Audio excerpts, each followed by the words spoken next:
front of my eyes. They will teach you to read, learning disabilities or anything else. So I'm very interested in this type of thing because So- because 40% of Americans are functionally illiterate by their own measures, by their own Department of Labor measures. I don't know whether even anyone's done that assessment here, but it would be at least as high. It's- So that Very at least high. as high. In Yes. the study that I have in 2001 on primary school children, 20% have severe reading problems, 40% have reading The problems. question would be how many are reading at grade level, and you probably find 20% are reading at grade Yes. level, 20% are below. Yeah. So it's I think it's that Reading was at 10 years grade ago. I level. think it's Yeah. worse now. Okay.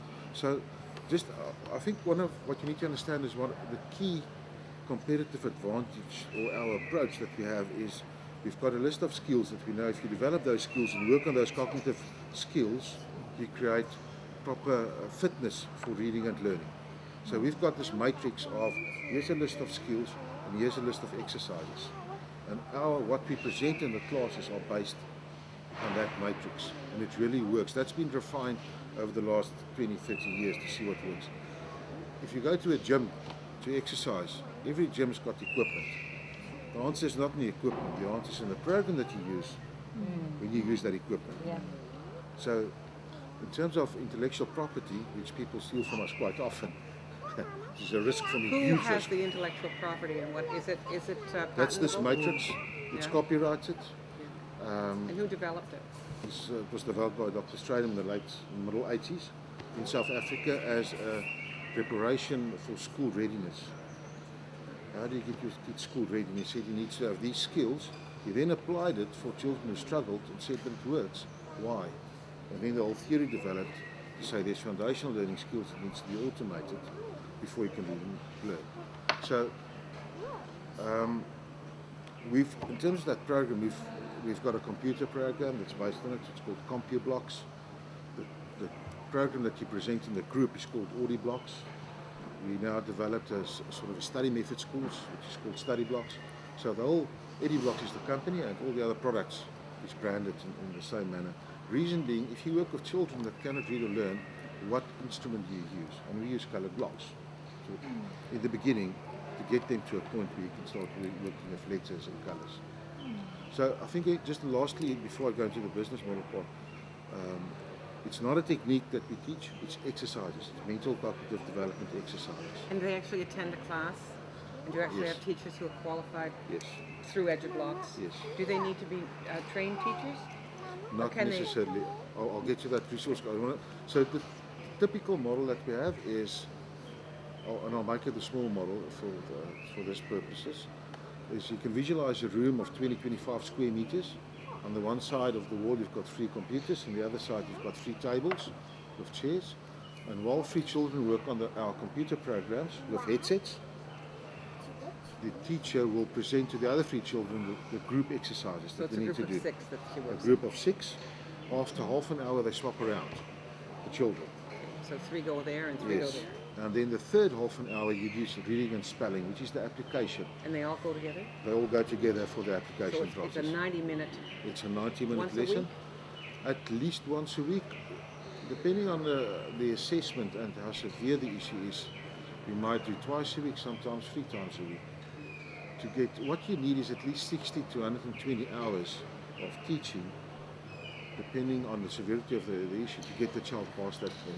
Okay. And do you have a measurement? I mean, presumably every child can eventually get there. Some might be slower, some might Yes. be longer. Is that? I don't know. You know, you see it in the reaction. Because Is there graduation? let me just give you a sense of the exercise. If I talk about the exercise, I didn't bring any colored blocks on January yesterday, but let's do a very simple exercise whereby I read a number of blocks and you need to remember it. It's an auditory memory exercise. So I would start by saying red, green. And you need to visualize this. Red, green, yellow. Red, green, yellow, black.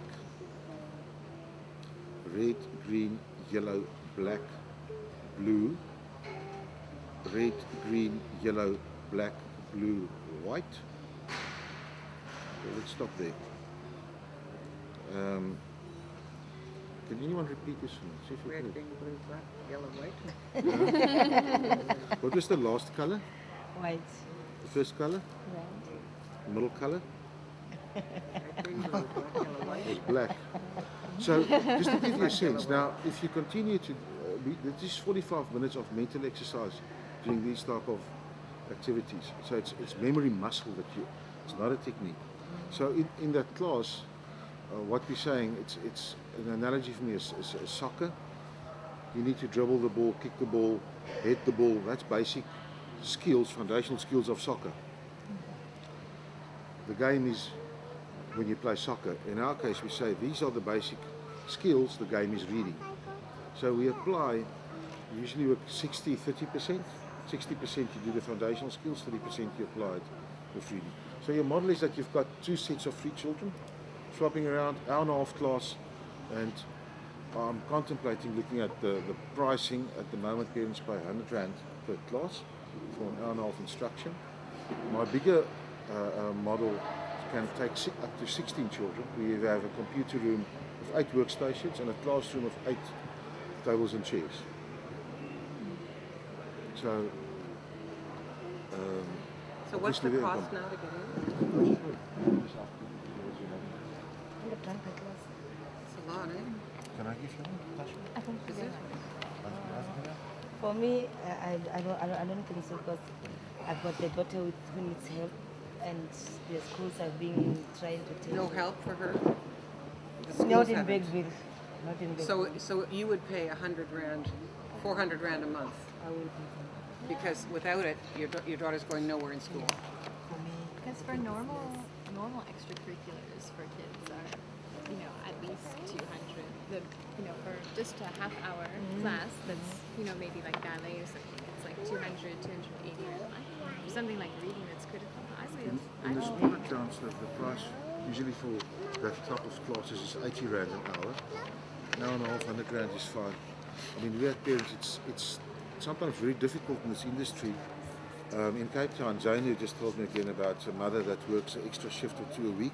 To She pay would for come that. in Saturday and bring 100 Rand. It's very painful if your child can't perform. Because you can't go anywhere without reading. Yes. So I think that's what any parent would, Yeah. Can I change the financing, Yeah. microfinancing bit? The setup cost of the small part of the business is 70,000 Rand at the moment, the way I've priced it, and you need about 20,000 Rand. If you didn't, what's the most expensive part of that? Well, one of the things that one can change immediately is furniture.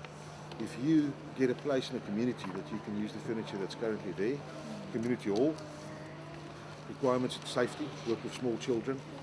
I said to the previous group, we lost a client because the bathrooms of our one franchise is 3 meters from the entrance, and the father of a 10-year-old daughter was not prepared for his daughter to walk that 3 meters to the toilet that's outside. He wanted somebody to accompany his child.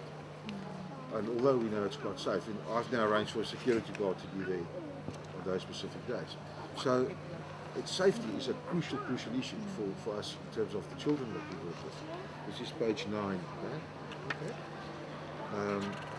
So the costing here in terms of furniture, I mean, if you could rent a place in the community, then that comes down immediately. The things you can't change. Is the training. I probably still, but depending on my model, I'll tell you about it now, because I've been talking to Training's Vince with critical. these tablets, Yeah. and long conversations yesterday. I can use technology more if I get funding to change my technology model, in the sense that we videotape some of the lessons instead of a live presentation. And the role of the teacher, and you might lose some quality, the role of the teacher becomes more facilitator than I have to appoint a teacher, which means I can create more work opportunities in the townships, because we don't have teachers in South Africa. What level of education do you have to be a good teacher for you? Ideally, I would love to have a teacher that helps me. But what level do you need? You don't have a teacher. College graduated. Do you need standard 10? No, it's actually more than that. But if I go to the role where it's a facilitator role and I use technology more, where I've got video sessions, and the role of the facilitator is not anymore to present the exercises. That's done by a video that's played on the tablet, the learner. Then I can use a standard 10 person that I train to facilitate rather Because than... if you could train a standard 10 person, your costs are already going to come down and your market expands dramatically. Because it's the quality, you said it's the quality of character that you're really hiring. Well, part of the conversation, because Melissa that was here yesterday was concerned, but if we get those youngsters, these children, will parents trust the youngsters enough? And I said, well, where's the mothers? Can they not, let's have 2 people there. Why only have 1? And we were talking about getting bursaries, which Elizabeth proposed, and she get funding for that, so that I get them matriculate in, get them a bursary to study teaching, while they facilitate these classes. So there's lots of options, but I need to change my model dramatically and need to redo the technological part to be able to really do this, because I cannot get teachers here. At the minute I can use matrics. The minute you can use matrics, you're absolutely away to the races. That was my first point, because you've got lots of matrics, you've got lots of fabulous human beings. It's not, there's no lack of human beings, it's a lack of human beings who are trained. What you're doing here, learning basic building blocks for reading, shouldn't take, if what you're saying, I mean, I'm just saying from my experience with this sort of stuff, because we could use a person who could sell shoes, as long as the key is that they are able to pronounce. There is a language, let's assume we'll do this in English, they need to be very proficient in English, because we're doing reading and spelling. Yeah, they need So they need to be phonetically good. So they need to understand the difference between sounds. But other than that, you're right. I mean, I think you're right. You can do the support with technology, and you can also get feedback to monitor that the kids are learning what they should be learning at each level. I'm quite comfortable at the moment. The models that I have in place for quality control is working extremely well, and I can replicate it here. That's great. So I've got internet cameras set up in my classrooms. Okay, but that's another cost to you, isn't it? It's nuts. No, it's just tiny. Good. So that, and it works very well. At the moment I record my franchisees twice a month. They don't know which lessons I record. And they get a formal report from a learning coach, Yeah. which is a typical Zaina that was here, that's a senior franchisee. Yeah. So they evaluate one another. It works very well. Yeah. And I've got, in terms of the computer programs, I've got access to all the computers, remote access. And I can track every student's progress, and I can replicate it here. So you could get, but in terms of the cost, so let's leave the training and the coaching Yes. in there at 18, because that's the part you don't want to get Yes. down. You don't, the education material and training equipment, That I don't might know. change. I Let's- think that could probably, Well, one of these tablets that Steve is selling, Yeah. will give to me for 900 Rand at cost. yeah, that's Okay. that's great. So now you're down let's make to, that 6. Then there's still, I just want to see that's, oh, okay, sorry. Some of this is branding that's in here. It's brochures. If we go the video route, the type of training equipment that we need now falls away. So there's going to be some changes. Let's make that 10. That should be 10. We can take it down to 10. That we can take out if they rent. yeah.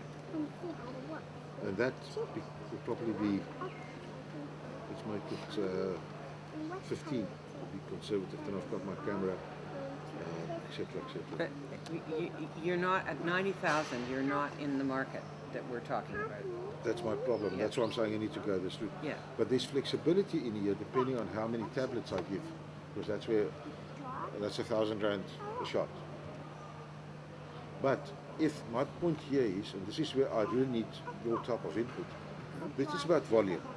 I can bring that cost down, or half it, if I can train 30 people or 10 people at a time, which I can do. On a training basis. Yeah. Then that 18,000 Rand can come down. What is this based on training, the number of people you're training now? Probably 5 or 6. And But the problem too, you can't load all of your costs onto the franchisee. That just doesn't work. You need, No, doesn't. You need to have you need to have an investment in your business that allows you to strip out more or less your costs, as much of your costs as you can, so that the franchisees get in to generate revenue, don't you? I know Absolutely, that's my thinking. But Yeah. what I haven't said, for me to do the quality control of this business, and just thinking in terms of I didn't touch on this, the history of our business. We trained more than 3,000 teachers in South Africa. We had a different On business this. model. Yeah. We had master trainers that trained teachers either to do it in schools or after school hours for extra money, and it failed in the sense that if you don't have the funds to do the quality control, they start doing the exercises incorrectly, they Themselves. get lazy, And they do it themselves, and they change it, and they think Yes. they've got an improvement, and they wreck our it. brand name actually got damaged Yeah, with that. yeah. So you need to have, so I needed 2,000 rand a month, sort of per individual, to do Per that center. per center, to manage the internet camera, to give the feedback, to do the checks whether the individual is doing well enough. So there's a monthly cost in terms Okay, of that. so that's a 2,000 rand a month for Minimum. Those are Yeah. minimum, or That's minimum. I cannot do it, otherwise it's not profitable at all, then I start no? making Fair a loss. enough. Okay, so it's 2,000. That's a minimum. Even okay, so leave that 2,000. That's what you need to get out. Then what else? You need to promote. You need the brand and protect the brand, or not? No, that's fine. I can cover it. So If my 2,000. 2,000 is sort of a Okay. management fee, and that's fine. Okay. The other thing here is, in terms of marketing to get children in here, we really work through the school communities at the moment, and that's the best way to get children in the class. You speak to the headmaster, through the headmaster you'll get to the parents at the parent meeting. So marketing is not necessarily expensive here. And who does that? I put that on the franchisee because they're in the community. I do give them a lot of support how to go about it. And their classes are mostly after school, so their Yes. marketing time is. Or unless the school, the other option, I've got a model at the moment testing it in Durban. The school allowed us to use their computers and we take the clinic to the school. But then you lose the culture that we create in terms of all the caring, and it's a safe place. Because now it's just another class in school. It's not something extra, something special, which really makes a huge difference. So I'll see how it goes, but you cannot create the same intensity of learning in a school environment than you can do in your own place that you've branded, you've set it up. It has a very different feel. You know, there's a huge impact. There's been lots of research done in terms of humor on. How about like rating the learners, the slow learners and things like that? And you know that you're going to pay special attention to those who actually hard to learn, and then those quicker and pass through. Give special attention. We can do to do that rating. We've done it now at a couple of schools where it takes a morning to work through approximately 50 to 60 children. Then we do very short ratings and evaluations, and you've got a sense of where each child is at. So it's possible. So you're saying that as an income stream, Dan, or what are you seeing that? Should be. We can also put it as an income stream, but now you need to have some sharp teachers to pay particular attention to those that learn. But so yours, but in terms of EduBlocks as being separate from the school, you'd come in and do the assessment and say these kids are, We'll give feedback to the school, and the school will give feedback to the parents. and then the parents would say, well, I would- this is an option Yes. to do EduBlocks. Yeah. And then is there any way of transforming any of those classrooms? I don't know. I mean, the schools are usually overcrowded, aren't they? That's a problem. So you don't yeah. have a little space you can create of your own in the. Unless you go in the the school. container route, and then you put a container at a school, but you don't want to. I don't want to do that. It's not for me. It will be too Containers much. with liquids, Yeah. liquids around. So your options really, can you do this in the home? Or again, Of it's course, we not. work with children. It's a risk. Who else is at the home that can do anything to themselves? There's another. You're not going to put them in the But home. in other cultures, how are they pay attention to these things? Because I've been to sort of that time model schools, whereby their school starts from creche, like newborn babies, to standard 10. Yes. Right, but they would the different setup of they pay attention wise. You know what I'm saying? And everyone is accommodated according to, let's say, according to their age, and the teachers are aligned according to their specific training to deal with the kids according to their age, right?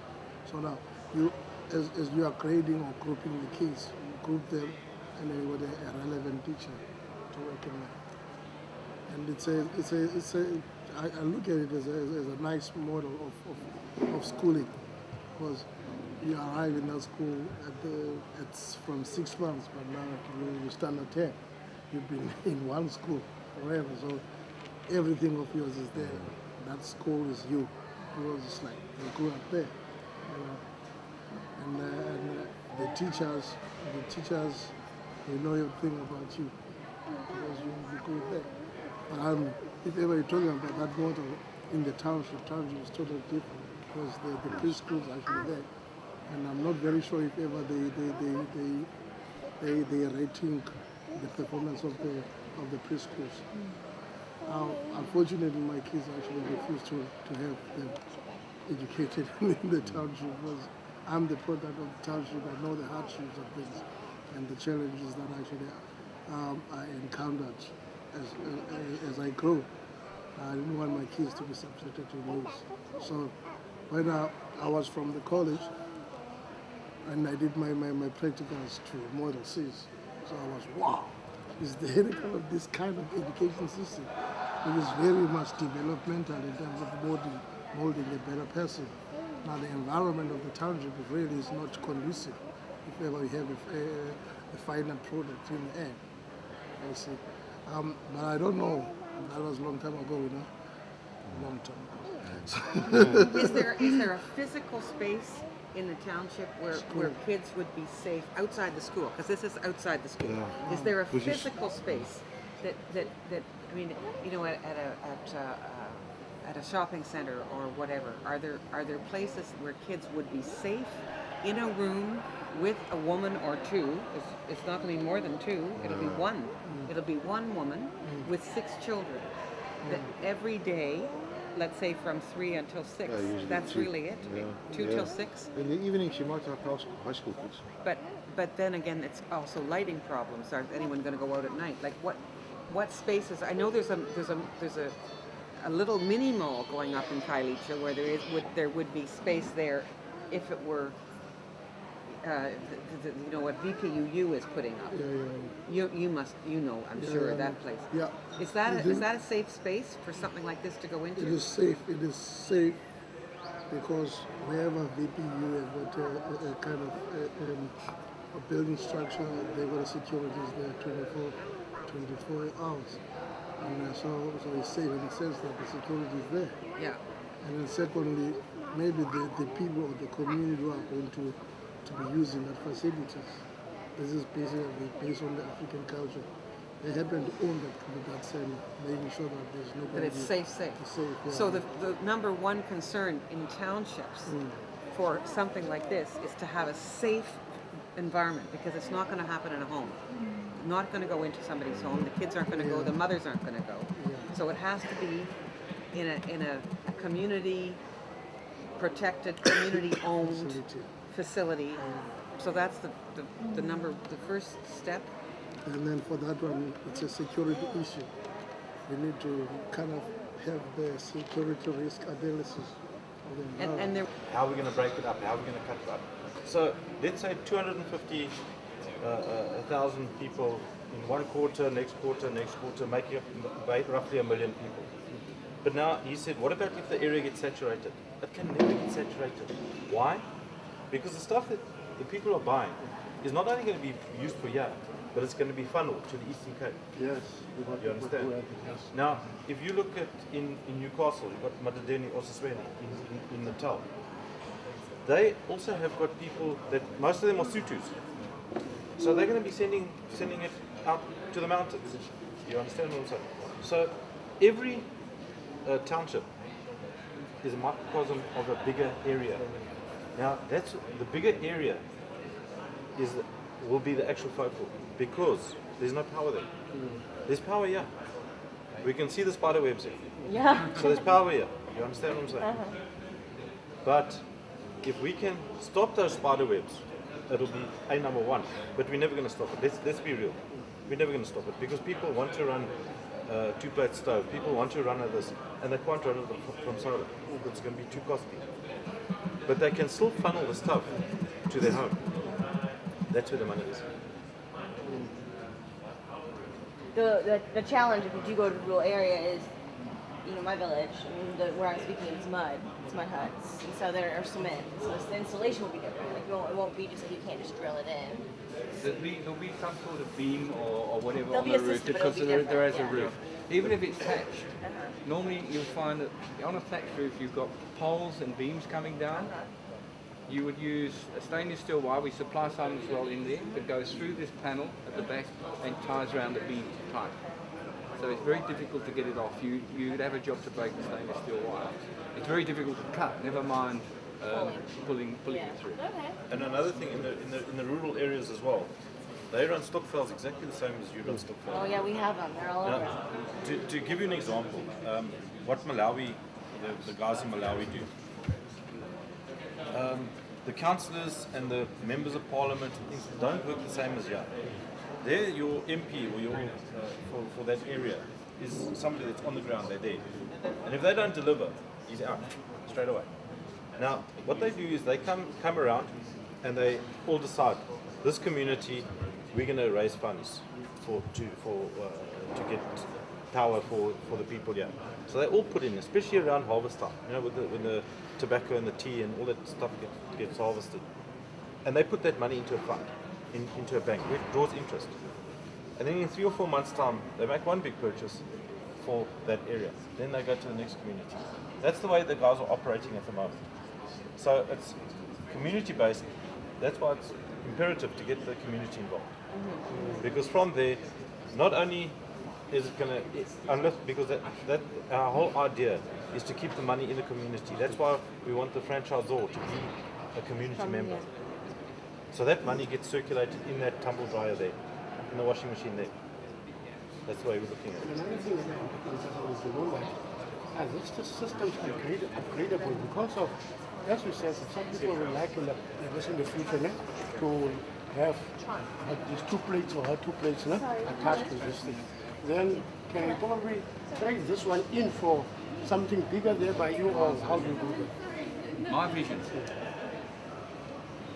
long-term vision, is that person living in a shack is going to get a house. They're going to get an RDP house or whatever, maybe fortunate enough to buy their own house. This doesn't get torn down with the shack. It either stays with that shack if someone else is going to move in there, or they take it with them. When they move into their house, RDP house, they use this for lighting still. In other words, Eskom power's there now. They want to run a dishwasher, they want to run a washing machine. They can still do that from Eskom, but their lighting's still free. So they're cutting their electricity bill. We've got people, not people of colour, people of disadvantage, or anything like that. We've got the rich white people buying this stuff. And they're putting it in upducts down their garden where they want lights for their bar. We've got a Russian Cossack in Nijmegen who's got horses. And the stables were about between 100 and say 200 meters away from his house. So he asked Eskom to run a cable from his existing supply to the stable. They wanted 7,000 rands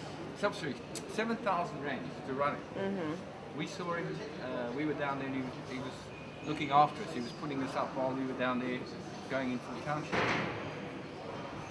He said, I want one of those units. And while we were there, we fitted one for him. And what we did, we put 3 lights, one over, he's got 3 horses, so he's got 3 lights, one over each stable, and he's never looked back. Nice. So when he wants to tender a horse, he just goes and switches on the light down there, and the sun is actually supplied the energy. But the point is, you can upgrade this, but we don't foresee that happening. We see people moving this into their next accommodation, buying a few more lights, and using this for their basic lighting. But just to answer your question, we do have another unit that runs on a 105 ampere hour battery with an 80 watt panel. It's got a regulator inverter, especially for the rural areas where you've got a teacher that needs to run a computer, can run a TV, can run lights. can run a hi-fi system, all those type of things. There is a system like that, but obviously there's a cost involved in it. So that cost you're looking at roughly about just under 10,000 for a system like that. But you're running a TV, you're running a computer, and all those needs. You run Okay. just about everything in the house except high energy products like vacuum cleaners. You could run a small drill off it, but you couldn't run a big heavy drill. You can run, you can't run washing machines, dishwashers, those type of things. You couldn't run heaters off it. But general electrical appliances, small appliances you can off of that system. It's got what they call an inverter. I don't know if any of you are familiar with what an inverter is. What it does, it takes 12 volts DC and turns it into mains. So it actually gives you 220 volts from 12 volts. Just changes the voltage. Okay, so then we're explaining a little better. You cannot get the maximum, what they actually need from the teacher. This could be an additional thing. So you've got the two parallel things. You know, the nursery school way, but also think of selling your products. I just have one more question for the department. Is that can you visualize or see a possibility of building government creches, like there are now government schools, public creches, public schools, with a program like this, for instance? But maybe the first question is relevant first. Is that the strategy? You get situations where a municipality will be running a center. You see, there are those scenarios. Running maybe by providing a space or a room, you see, where such programs can take place. You see, I think that there is that possibility. But also from a government point of view, what we are encouraging is partnerships. You see, we are saying that we cannot do everything on our own. Yes. You see, we need the community to initiate such centers themselves, né? But also we need the private sector to come in to say this is what we are providing. Yes. And then maybe ours is to buy the service or the product, you see, from the service provider, so that they can. This initiative can be done in communities. I'm trying to respond to the question of a government running its own. Yeah. No, I think there are municipal facilities, you see, but I don't see government, you see, in the immediate future, you see, running ECD's partial care facilities. Then we've got to revert back to the Gorbals and local libraries or the churches. I just had a technical question. If townships and rural areas are your focus, do your graphics and pictures represent that, and does that matter? Something for you to think of. And I just want to ask here's two, I know for one for sure because you're sending your kids, the two ultimate customer, well your child is the ultimate user, but you're the customer, you're paying for it. What's your thoughts on this discussion, just so that we can get just some ideas? I mean, we're all men. Yeah, info from the ground. So I'm not sure if, my wife handles it. You tell me. Okay, I think Tanya's thing can work for the community because there in our community there's no stuff like this. There's no things like that one, the toys and everything like that in the bag. They need this, and the Gokos need to learn how to run the crèche and how to teach the children because they're just there looking after them, giving their food, changing the nappies, just playing. And there's no toys. They go to the parks and come back and sleep and go home. They need this. No development as such. What you mentioned about government schools, that's a very good long-term vision. But start at the beginning with your pilot. Prove yourself that you will get the attention and the support of government. Coming back just briefly to accommodation, don't forget about the churches. There's a lot of potential at the churches. I was also going to say to Tanya, you can go to one of the Kailicha crèches and show them this, and then maybe she can help them to paint the church and shows everything like this. Most of them will be interested in They will be. They Yeah. will be interested. They can pay for the Invest. in one Yes, crash. invest in one a crash. crash. Yes. Yes. One crash. So we can do it before. Look, We we've can actually convert that Crash, yes, to Yes, yes. absolutely. Because there's already customers. Yes. There's already Yes. yes, And there is absolutely. people paying the fees. Yes, They can afford this. Yeah, that is. That's sharp. You can She's go to been a- my crash also, my she's child's been a- crash. Why Take not? it Why because I not? want to change. Yeah. From a BDE perspective, do you have a black partner, somebody who's from a township who understands those issues and speaks? No, not really. Would that, There's would other that be young partners, which causes She's already in a town. I can Can go with you. You will get lot of kindness. She's a convert already. very much. So once she's a convert, you go back that land. And to add on that, in terms of Kailicha, we've got a lot of, I think it's 300 and something crashes. Yebo, kuyabanda sonke siyezwa, kodwa masibuyeni sihlale phansi. Yebo, kuyabanda sonke siyezwa, kodwa yebo, kuyabanda sonke siyezwa.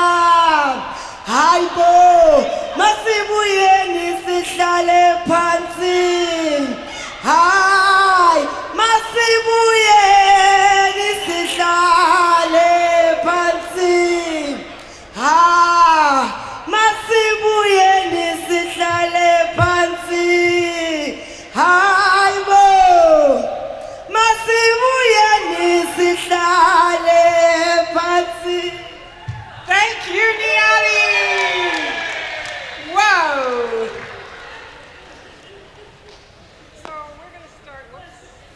We're going to start this afternoon, not back in our workshops, although we will go there shortly. We're going to start with our kind of wrap-up plenary thanks and acknowledgements. And I'd like to start first. I'm going to be asking Dr. Mike Harrington. I'm sorry, I'm not allowed to call you doctor. No. I'm asking Mike Harrington from UCT to come. He had a few words to say, and I would like, before I introduce him to the microphone, to simply say, this is the guy who allowed all this to happen. It's a dream I've had for a long time. It would not have happened, but Mike listened to what we had to say about it. He bought into the vision. He put his weight behind it. He got Standard Bank involved. We've got LegalWise involved, and all of the money that was necessary to put this together. And it's fantastic, Mike, that this has come to fruition, because it would not have happened. I mean, you know, they talk about the ivory tower. Well, this is not an ivory tower. This is ground floor stuff. On that note, I'm going to give the floor to Mike, and then I'll come back and say a few more words.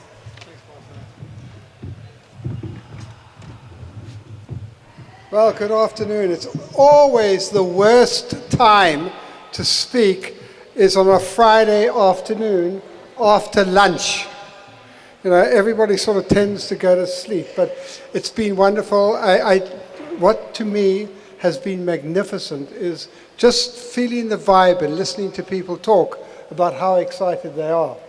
But I think I want to endorse what Master has said in thanking our two sponsors. I'm not sure where Standard Bank are.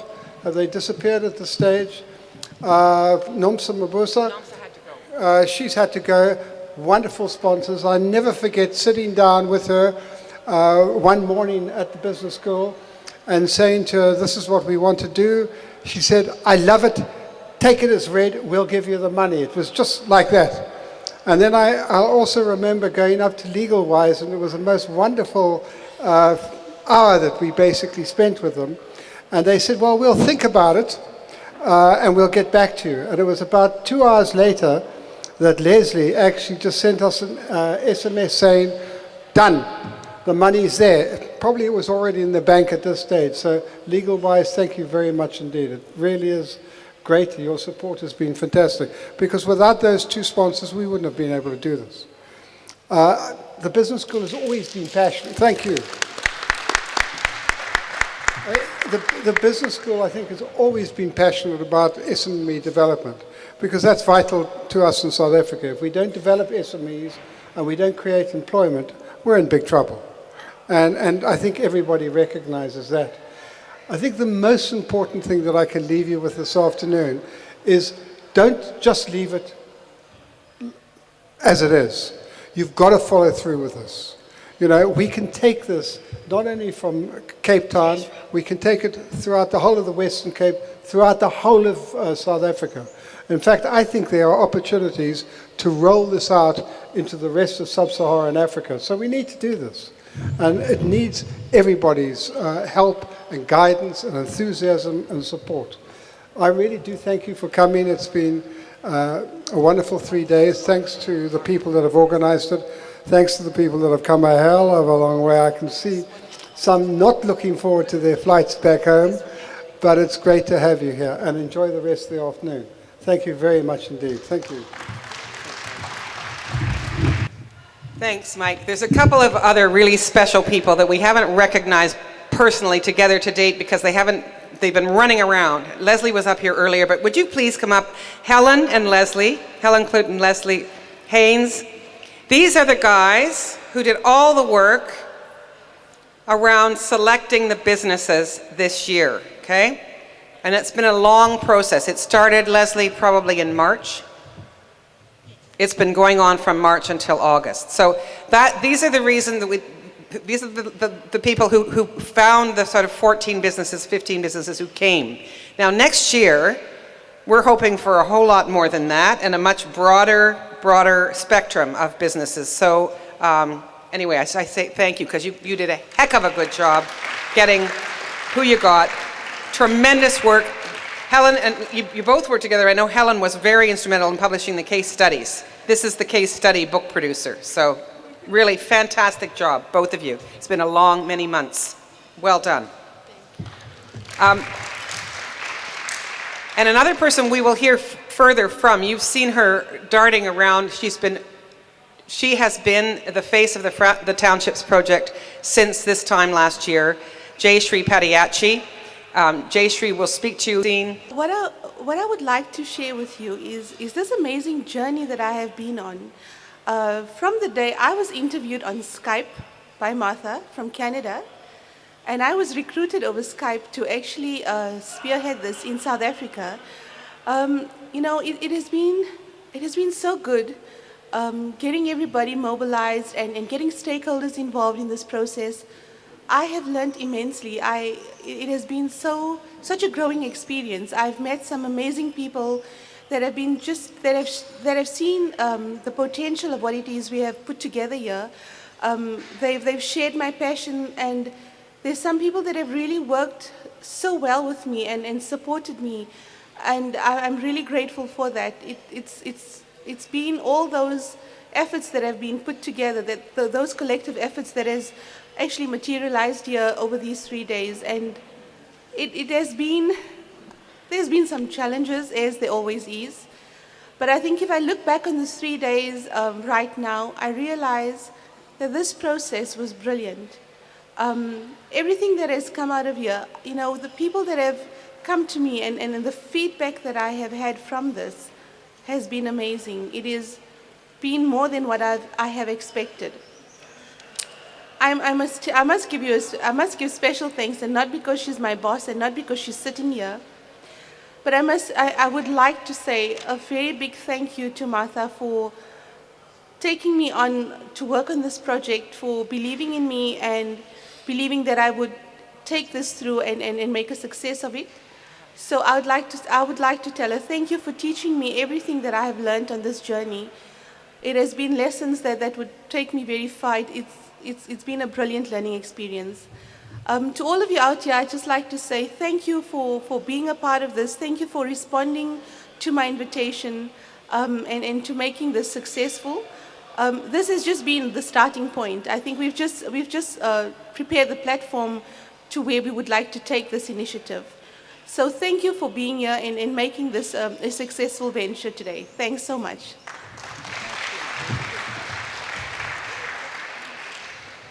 Okay, so you've met Jayashree Padiachi formally now. She's been behind this every step of the way. You've met Helen And you've met Leslie. You have not met Julie Kahn, who has been volunteering upstairs all week, and for the previous week, 2 weeks she's given us on the registration side, and also David Hamilton, who came here from Canada to spend 2 weeks with us and try to help us get prepared.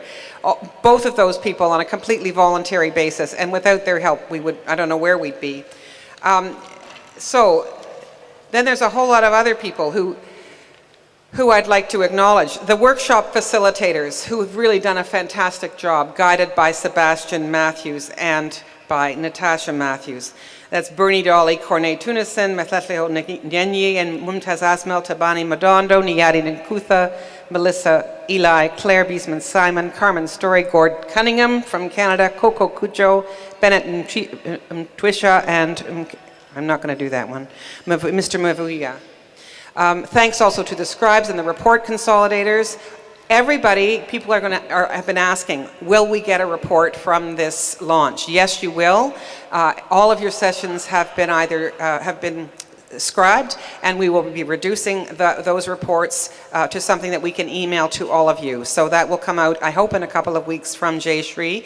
We also will have a DVD that we hope will be available and will be available to you. Thank you to all of the scribes. You guys have done an absolutely great job. It's terrific to have had you. We sourced our scribes and consolidators through Sulilo, who you met Luvuyo this morning at our mobile session, and also through the VPUU, who have also provided our security, our volunteer security. And special thanks go to Nandipa Machoba and Tutu Mtwana of those organizations for arranging the volunteers we've had. Our security personnel have done a really great job keeping us safe, and I can't even imagine how cold it must have been to be patrolling all the perimeters this last few days, because it's certainly been cold enough in here, let alone being out there in the wind and the rain. There are a lot of invisible helpers with things like this. Nicolette Laubscher, who is Dr. Harrington's support staff, has worked all through the year with Jay Shri. We have a substantive team that has come together around this micro-franchising launch over the last couple of years. Gord Cunningham, who's with us from Canada, and David Martin, who's sitting here, and Lillian Masabenza, whose craft ladies were here from Manigingi, and Sebastian, who you know, Peter Moyanga, you saw on stage, Natasha Matthews, who you saw, Yvonne Radinku, who's been on the stage with us, and Dr. Elizabeth Peters, who's attended a couple of the sessions. Those were sort of a core group of volunteers surrounded by an awful lot of other people who have helped us for a lot of time. And of course, Jay Shri, without whom this simply would not have happened. Jay Shri, I cannot believe you're the same woman I met by Skype last summer. I have never seen anyone, the learning curve was like straight up. It was like a rocket launch. She came on board not even knowing the concept of micro-franchising or anything around it, and she's pulled this off, literally. And we've been sort of dealing with each other from opposite sides of the world, 10,000 kilometers away. So, I mean, I can't believe it, but it worked, huh? Really terrific. So, gosh, there's bound to be people I've forgotten specifically to mention, and I'm sorry about that. It's not because we don't appreciate you, because this has been an incredible voyage. We couldn't have, the delegate composition has been amazing. We've had the kind of mix we really wanted to have.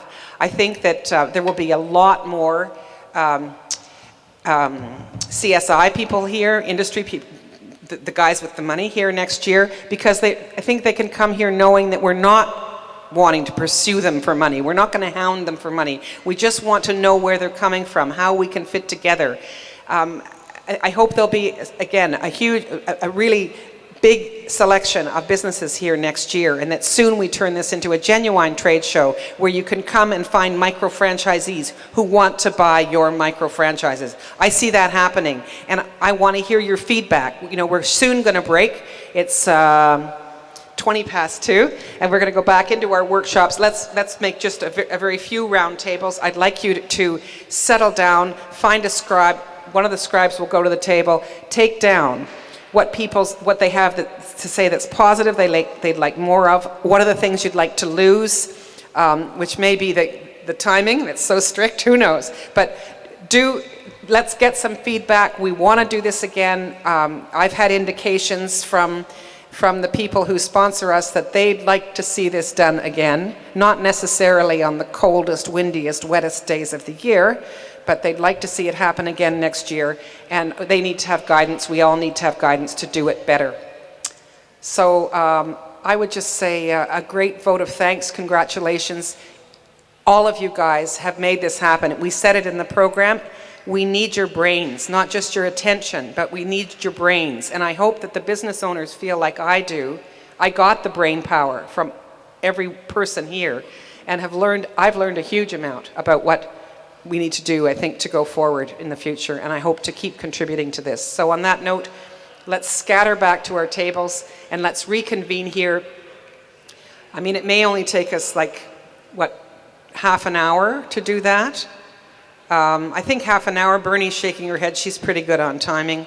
Let's say half an hour and we'll come back, and then I want to hear from the business owners briefly, like 2 minutes each, about what they're taking away from this relative to their expectations, and maybe a few other thoughts from other participants about where we're at, and then we'll just say farewell. Okay? I look at them. They're there. Thank you. Could we have a scribe at table 1?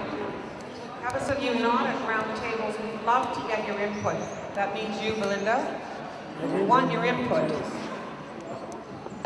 Being the first of its make kind, your it's comments. difficult to say, we need to get rid of this, or we need to get rid of that, we need to get rid of this. Yeah, we don't know yet. We We're don't gonna know sort yet. it out. What's the first year.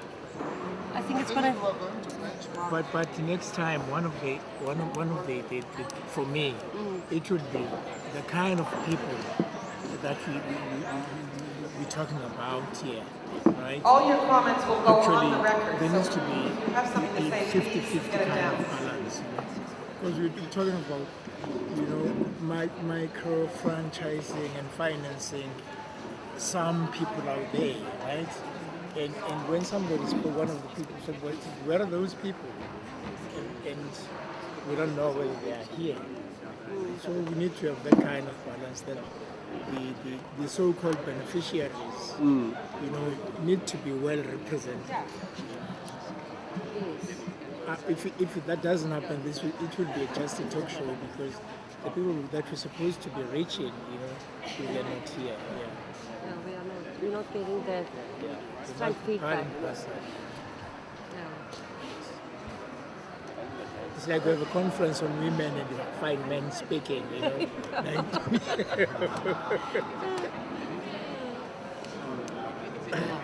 that's true. But it was the first one, and we gave it a good go, I think. We did the best we can. And again, for me, I think there were some of the concepts that needed to be given more time. But yeah, we were like strictly on time until maybe we missed some of the serious concepts we needed to deal with more than the others. Because when you draft a program, you just say so and so and so, they give us a speech, but when they do that, there are those whom you could feel that they are done, but there are those again who could feel that they are holding back some information because of time. So maybe we can, for next time, if we can be flexible, maybe have some 10 minutes extra time that will float to give those who need to say more time of saying that rather than holding them back and holding back information.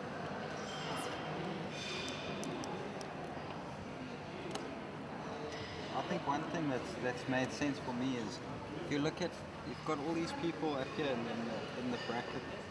It's not poverty, wealthy, should we say. Not everyone the same. And then you've got people at the bottom of the pyramid, as they call it. What we need to do is have ropes coming down from the top that are not going to pull the people out, but allow them to climb out. Because that's what's critical. We can't have somebody, people just expecting more grants, more money for nothing. Because I think a lot of the people who got invited here thought, I've won some sort of lottery that's going to pull me out. But it's about giving people opportunity the tools are there. We'll show you how to use the tools, maybe even how to buy the tools, but you still have to use the tools to make them work for you. And I don't know if it reached enough of those people right at the bottom, so that they could get that message and the right type of people who want to pull themselves out. I don't think that was given across very clearly, but we've made some. I think everybody's met at least one or two people that's made something that they can go back with and grow on, like an idea, a tool to make themselves, their businesses better, to help people, whatever the case might be. It's all about making money. Remember in our last session, last session before lunch, we kicked that, playing around with that idea that perhaps maybe what we're talking about is not actually giving, but maybe building a relationship, establishing a relationship to build something that is sustainable. And somebody from the bank actually said maybe this microfinancing stuff is probably maybe the last thing that you'll be looking at. But what's more important is actually to build bridges between people so that they understand one, and then build something from that relationship. What you call it would be an outcome of a conversation between those two people. You may be calling it microfinancing now or whatever, but once you begin talking together, then maybe a new label is going to emerge that both parties can identify with. I also think that building on the relationship we talk about, for us who we say we've come all the way from the other part of the rest of Africa to join this meeting, it's been very helpful and useful to be part of this meeting, listening into the suggestions, ideas that are coming, and also getting the opportunity to share what we have also sort of learned with programs elsewhere. And so I think we should deepen this whole networking, looking beyond just SA, but look at other franchises and other businesses that are operating in and around Africa to see how we can consolidate all the learnings around these areas and make a better impact on our continent.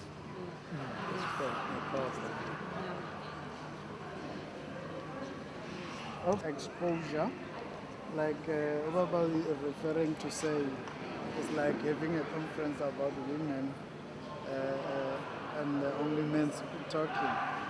I once heard the Disabled Association saying nothing about us without us. But on the other hand, it gave an opportunity to be exposed on the other business opportunities that could be possible within our localities. We never thought of crime cleanup, you see. So coming here, it said, what's that now? So it provided an opportunity to understand, particularly also within the health community, what he presented, the healthkeepers. Yeah, it gives an idea that instead of going with the caregivers just like that, going to check the clients and come back, there's still more we should be thinking of that could also assist to generating income. So it provided a lot of opportunities that we can start going to think around. Then, but in future, considering that the beneficiaries should be part of the conference. So it created a wonderful platform to network on.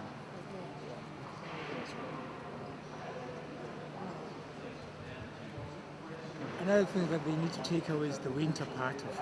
Yes, and the rain. Have you seen the weather? The cold is so often. I thought we have come from a hot area and experiencing it. Yeah. And then you are here, you are used to it. Little did I know, we are all suffering. This one is ridiculous. No, they said best time to visit Cape Town is between October and March.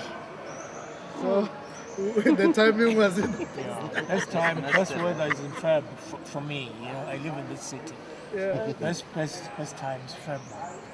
Yeah. When I was employed full time, when people go on holiday in December, I used to go on holiday in Feb. Yeah. Quite interesting. I wish I can know when are you coming back again. Maybe we can listen better when we come back, because there is something makes me a little bit frightened. Like you are here now and we listen, we understand everything. To me, if you can come back again, and we have to know when. We have to find out if there will be a repeat.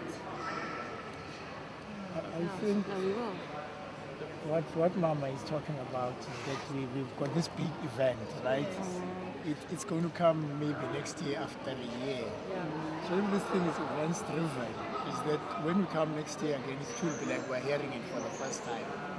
But what I hear you saying is that from this big event like this, is there no possibility that there could be a conversation around this thing? Yes. Well, maybe for us in Cape Town, people that are here based in Cape Town, to carry this conversation maybe on a monthly basis, and that needs to go to the doctor guy from UCT, right? Because he knows this thing. But this concept is people have to dirty their hands, and think about it, and plan and talk about it. Because really next year, September, if you ask me next year, what do they say? What was it about? Hey, this. It will be centered around the personalities that impressed me.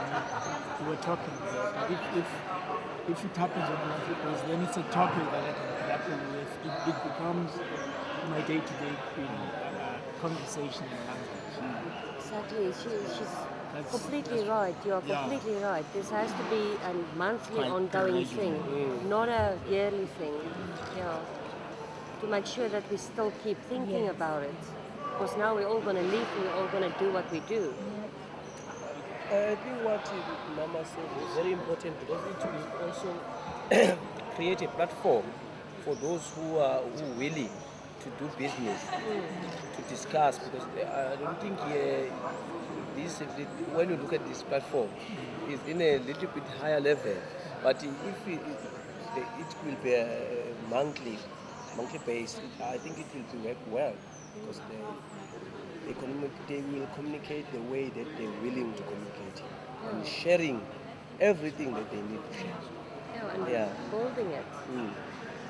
And also, if it happens monthly, is that the attendance will actually tell you who's serious about this. You get the same faces month in and month out, then that begins to communicate to you that these people are serious about this. And while you get people like me, curious ones who say, no, I'm not going to the next one. And again, maybe dealing with this names